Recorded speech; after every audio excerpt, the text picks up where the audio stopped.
வந்து இந்த அமைப்புகள்ல வந்து ஒற்றுமை இல்லை. யாரு பிரிச்சது? யாரு? எல்லாமே வந்து துண்டு துண்டா மாத்திட்டாங்க, பிரிச்சுட்டாங்க. நீ அவனுக்கு எதிரானில, நீ அவனுக்கு எதிரானில. உன்னுடைய உரிமைகளை அவன் பறிச்சுக்கிறான், உன்னுடைய உரிமைகளை அவன் பறிச்சுக்கிறான்.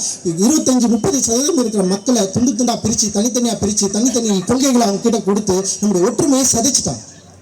நம்ம ஒற்றுமையா இருந்தா 30%, 25% இருக்க மக்கள் நம்முடைய பிரதிநிதித்துவத்துடைய வலிமையை நம்ம வந்து எவ்வளவு பெரிய ஒரு பவர்ஃபுல்லான மக்களா நம்ம இருக்கிறோம். டிமாண்டட் கம்யூனிட்டியா இருக்கிறோம். அந்த டிமாண்ட் கம்யூனிட்டியை உடைச்சி செதறி ஸ்கேட்டரா மாறி நீ தனியாரு சொல்லி நம்முடைய ஒற்றுமைக்கு பெரிய ஒரு விலையை பேசி இன்னைக்கு வந்து தனித்தனி குழுக்களா, தனித்தனி அமைப்புகளா இருக்கிறப்போ அட்லீஸ்ட் பிரச்சனைகளின் அடிப்படையில் நம்ம எல்லாரும் ஒன்று சேர வேண்டிய தேவை இருக்கு. அந்த தேவையை இங்க இருப்பவர்கள் உடைப்பதற்கு பல காரணங்கள் இருக்கு. சும்மா எப்ப பார்த்தாலும் வந்து பிஜேபிக்கு எதிரானவர்கள் நான் தான் சொல்றேன். பிஜேபியின் அடிப்படையான RSSக்கு எதிராக உதித்தவர் பாபா சாஹேப் அம்பேத்கர். RSSக்கு எதிராக நாக்பூரிலேயே மிகப்பெரிய களம் கண்டவர் பாபா சாஹேப் அம்பேத்கர். நல்லா புரிஞ்சுருவாங்க. பிஜேபி ஒரு காலம் எங்கள் பகுதியில் வராது, வரவும் விடமாட்டோம். நாங்கள் திருப்பி அதுதான் சொல்றோம். பிஜேபிக்கு நேர் எதிரானவர்கள். சும்மா எங்களை வந்து இதுக்கு பின்னாடி அவன் இருக்கிறான், இவன் இருக்கிறான், இங்க வந்து ஒற்றுமை குழக்க பாக்குறான் அப்படிலாம் கிடையாது. எங்களோட டிமாண்ட் இது. எங்களுடைய பிரதிநிதித்துவம் இல்லை. இங்க ஒரு குலைய ஒரு அண்ணன் கொலை செஞ்சு இருக்கிற மாற்றியவர்கள் அவர் படிக்க வைக்கிறது, அவர் நல்லடக்கம் செய்யறதுக்கு ஒரு இடத்த உங்களால உருவாக்கி தர முடிஞ்சுதா? என்ன நீங்க சமூக நீதி மாடல் எனக்கு தெரியல. உங்களுக்கு தெரியாதா? ஆம்ஸ்ட்ராங் அண்ணன் என்ன வேலை செஞ்சாரு, யார் வரும்னு சொல்லிட்டு இவ்வளவு மக்கள் வந்து திரண்டு இருக்கிறாங்க. இவ்வளவு மக்கள் அமைதியாக போராடுறாங்க. போலீஸ்கார் சொல்றாரு எங்களுக்கு தெரியாது ஆம்ஸ்ட்ராங் அண்ணன் டெத்துல இவ்வளவு மக்கள் வருவாங்க, தெரியாம நீ ஏன் இருக்கிற? எனக்கு தெரியல. எனக்கு அப்ப எங்களை பற்றி உங்களுக்கு கவலை இல்லை, எங்களை பற்றி நீங்க தெரிந்து கொள்ள மாட்டீங்க, நாங்க யாருன்னு உங்களுக்கு தெரியாது. அப்ப நாங்க ஏதாவது ஒரு டிமாண்ட் வச்சா உங்களுக்கு நாங்க இதுதான் தருவோம்னு சொல்லிட்டு பல ஆணவ கோயில் நடந்துட்டு இருக்குது. ஆணவ கோயில் தனி சட்டமே தேவையில்லைன்னு சொல்றீங்க. எந்த இடத்துல இது வந்து உருவாகுதுன்னு எனக்கு தெரியல. அவ்வளவு பிரச்சனைகள் இருக்கு. உடனே பேசணும் நீங்க டிஎம்கேக்கு எதிராக மட்டும் தான் பேசுற. நாங்கள் இங்க இருக்கிற அரசியல் கட்சிக்கு எல்லாத்துக்கும் எதிராக பேசுறாங்க. எல்லா கட்சிகளும் எங்களை ஏமாற்றி இருக்கிறார்கள். அதுதான் உண்மை. காங்கிரஸ்ல இருந்து அந்த நாட்டுக்கு வந்து புதிய நீதி கட்சிக்கு வந்தோம். நீதி கட்சியில இருந்து அப்படியே வந்து என்ன பண்றோம், திராவிட முன்னேற்ற கழகம் வரப்ப அங்க வரும், அங்கிருந்து ஏடிஎம்கேக்கு போறோம், ஏடிஎம்கேல இருந்து திரும்ப டிஎம்கேக்கு வரும். மாறி எங்களோட ஓட்டு யாருக்கிட்ட இருக்கு? எங்களோட ஓட்டு வங்கி யார்கிட்ட இருக்கு? யாருக்கு நாங்க போட்டு இருக்கிறோம்? ஏடிஎம்கே டிஎம்கே ரெண்டு கட்சிகளை மாறி போட்டு இருக்கிறோம். நீங்க எங்களுக்கு என்ன செஞ்சீங்க? என்ன செஞ்சுட்டு இருக்கிறீங்க?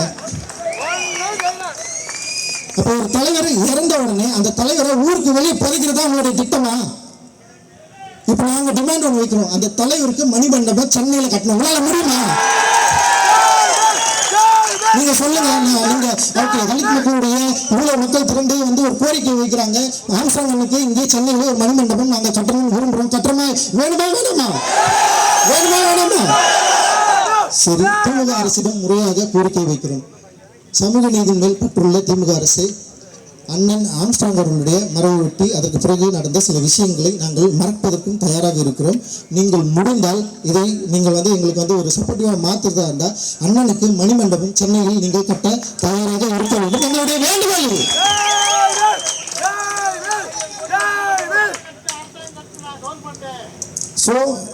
ஸோ எங்களுக்கு டிமாண்ட் வைக்க நிறைய இருக்கு. ஏன்னா எங்களுடைய பிரதிநிதித்துவம் இதுவரைக்கும் சரியாக கொடுக்கப்படவில்லை. நாட் ஒன்லி டிஎம்கே, ஏடிஎம்கே, எந்த கட்சியாக இருந்தாலும் இன்னும் ஈவன் கம்யூனிஸ்ட் கூட நான் வந்து சொல்றேன், எல்லார்கிட்டையும் நான் சொல்றேன், எங்களுடைய பிரதிநிதித்துவம் உங்களுடைய கட்சியில் சரியாக இல்லை. எங்களுடைய மக்களுடைய துறைக்கு ஏற்ப நீங்கள் பிரதிநிதித்துவத்தை அளிக்கவில்லை.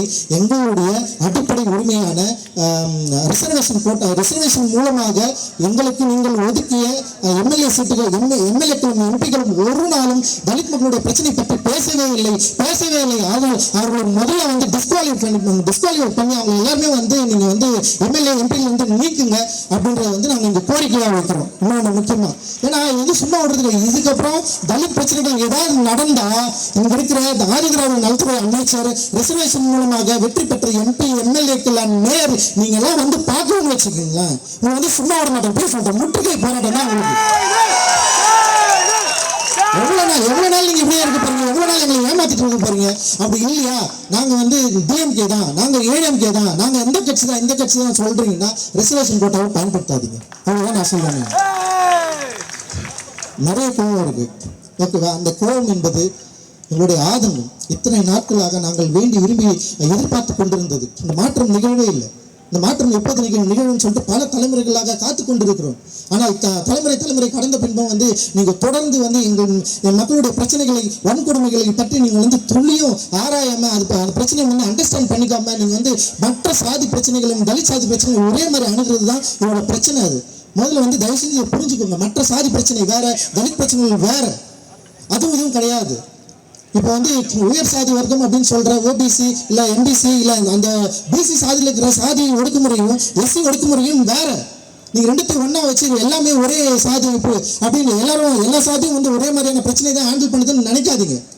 அப்படி நினைக்கிறதெல்லாம் இங்க பிரச்சனையே. அப்போ நீங்கள் அறியாமையில் இருக்கிறீர்கள். உங்கள் அறியாமையை சரி செய்வதற்கான வேலையை நீலம் பண்பாட்டு மையம் இங்க இருக்கிற தோழர்களும் நாங்கள் செய்வோம் அப்படின்னு நான் இந்த நேரத்தில் உறுதி கூறுகிறோம். அண்ட் உண்மையிலே ரொம்ப மகிழ்ச்சியான ஒரு எழுச்சியா நான் இது பார்க்குறேன்.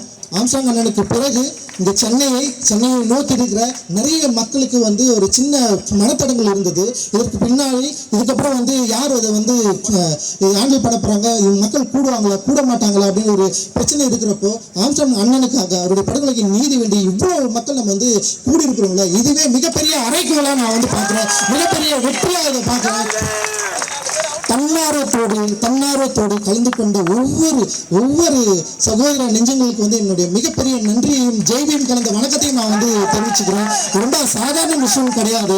இது ஒரு எழுச்சி. இந்த எழுச்சியை சரியாக புரிந்து கொள்ளுங்கள். நீங்க உடனே இது ஒரு கேட்டகரிஸ் வச்சு ஒரு ஜாதி ஒரு மனநிலையை நீங்க பார்ப்பீங்கன்னா உங்களுடைய மிக மோசமான பிற்போக்குத்தன்மையுடையவர்கள் வேற யாரும் இருக்க மாட்டார்கள். ஸோ எங்களுடைய டிமாண்ட் நீலம் பண்பாட்டு மையம் நாங்கள் வச்சிருக்கிறோம். இந்த டிமாண்ட் நாங்கள் உங்களுக்கு எல்லாருக்குமே நாங்கள் கொடுத்துருக்குறோம். நீங்க எல்லாருமே இது வாங்கிக்கலாம். இது வலைதளங்களில் நாங்கள் ரிலீஸ் பண்றோம். அந்த இந்த நிகழ்ச்சிக்கு ஒத்துழைப்பு தந்த அனைத்து நல் உள்ளங்களுக்கு எங்களுடைய மிகப்பெரிய நன்றியை காணிக்கிறோம். அதோட தயவு செஞ்சு நம்ம எப்படியே புரிஞ்சு போடணும்னா நிறைய பிரச்சனைகள் தொடர்ந்து நிகழ்ந்துட்டே இருக்கு.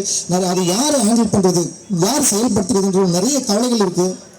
நிச்சயமா நீலம் பண்பாட்டு மையம் மக்களுக்கான தலித் மக்களுக்கான பிரச்சனையை வெரி ஸ்ட்ராங்கா எந்த காம்ப்ரமைஸும் இல்லாம செய்யும் அப்படின்னு நினைக்கிறேன். இதுக்கு பின்னாடி எந்த விதமான வேலையும் இல்லை. இது முழுக்க அம்பேத்கர் பாதையில் பாபா சாஹேப் அம்பேத்கரை ஏற்றுக்கொண்ட ஒரு மாணவனாக எல்லாருமே நாங்க இங்க இருக்கிறோம். இந்த சமூகத்துக்காக பிரச்சனைகளுக்காக தொடர்ந்து போராடுவதற்கும் களம் கடுவதற்கும் நாங்கள் தயாரா இருக்கிறோம். நம்ம எல்லாரும் ஒன்று சேர்ந்து போராட வேண்டிய தேவை இருக்கு. ஏன்னா நம்முடைய பவரை காட்ட வேண்டியது இருக்கு. டிமாண்டை உருவாக்குகிற ஒரு கம்யூனிட்டியா நம்ம மாற வேண்டிய தேவை இருக்கு. நம்ம மாறுறதுதான் அண்ணன் ஆம்ஸ்ட்ராங் அவர்களுக்கு நம்ம செய்யற மிகப்பெரிய காணிக்கையா இருக்கும்னு நான் நினைக்கிறேன். நிச்சயமா காவல்துறையும் திமுக அரசும் இங்க இருக்கிற நிர்வாகமும் இந்த வாய்ஸை கரெக்டா எடுத்துப்பாங்க அப்படின்னு நினைக்கிறேன். இது ஒரு விமர்சனமா சரியா புரிஞ்சுப்பாங்கன்னு நான் நினைக்கிறேன். இது எதிர்மறையில் வைக்க வேண்டிய விருப்பம் எங்களுக்கு கிடையாது. எங்களுக்கு எங்களுடைய சரியான நியாயமான கோரிக்கைகள் நிறைவேற்றப்பட வேண்டும் அப்படின்றதுதான் எங்களுடைய டிமாண்டு. அந்த டிமாண்டை நாங்கள் உங்களிடம் வைத்திருக்கிறோம். நீங்கள் சரியாக அதை கண்டுகொள்வீர்கள் என்று நம்புகிறோம். அந்த வகையிலே நாங்கள் இங்கிருந்து விடைபெறுகிறோம். ஜெய்பீம். மகிழ்ச்சி. ஜெய்பீம். பாதகம் செய்பவரை கண்டால் நாம் பயங்கொள்ளலாகாது பாப்பா. மோதி மிதித்து விடு பாப்பா, அவர் முகத்தில் உமிழ்ந்து விடு பாப்பா. அண்மை செய்திகளை உடனுக்குடன் தெரிந்து கொள்ள இணைந்திருங்கள் இயம்நாடு தொலைக்காட்சியுடன்.